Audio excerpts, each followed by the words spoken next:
Mumtaz Mahal, when I say Mumtaz Mahal, I'm referring to the lady who is buried here.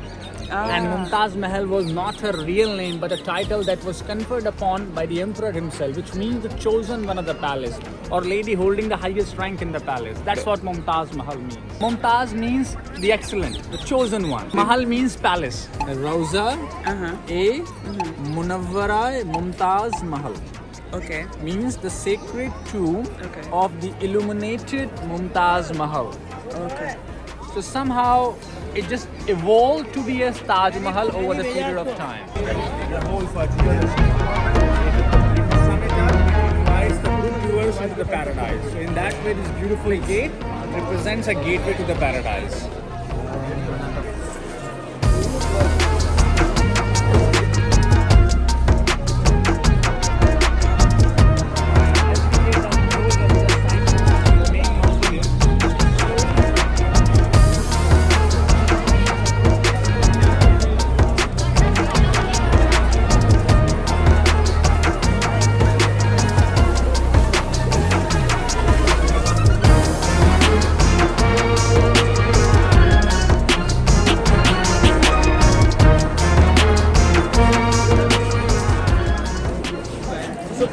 Though it is a mausoleum for her, but he had a different vision. He wanted his wife to enjoy a palace of this stature somewhere up in the heavens in her afterlife. So imagine the lady waking up out of her grave on the day of resurrection and finding herself in the middle of this palace somewhere. That was the whole idea. That was the whole idea.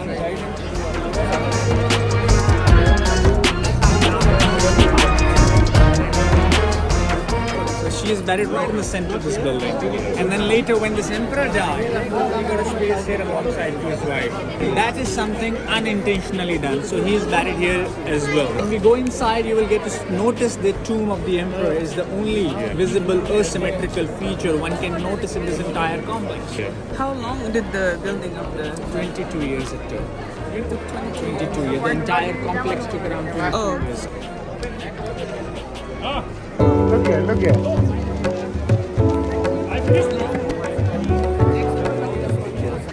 He went to the market.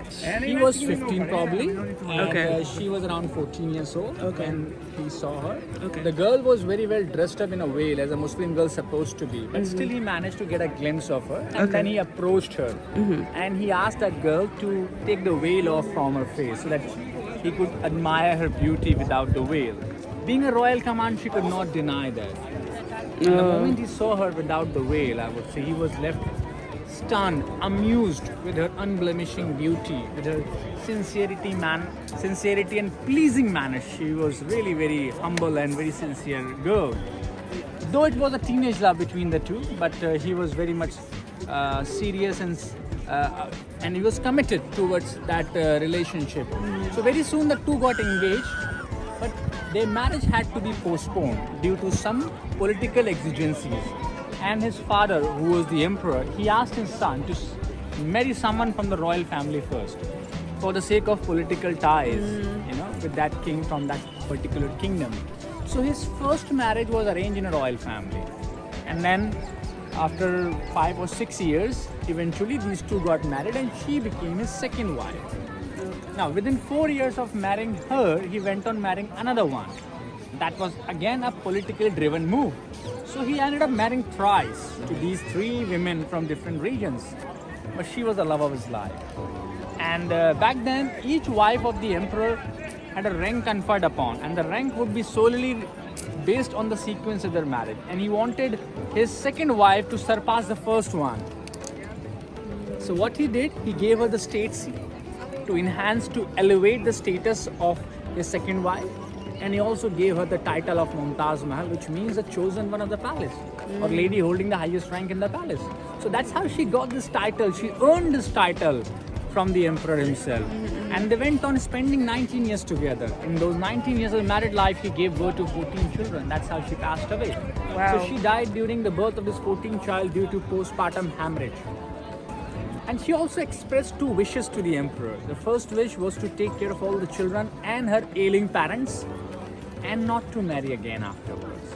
And he kept both those promises. What he had made.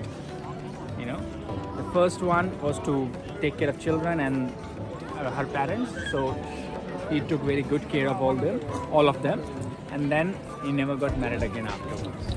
And then he also thought of doing something for her, something that had never been done before, something that could be taken as a symbol of love between the two, so that generations to come will remember their immortal love. So basically, he wanted to immortalize the love between the two, and he also had a vision for her palace. What he wanted his wife to enjoy somewhere up in the heavens in her afterlife. And that's how he came up with this Taj Mahal. So for Shah Jahan and his advisors, one of the means to give this mausoleum paradisiacal quality was to set it in a real garden with real fruit-bearing trees around here.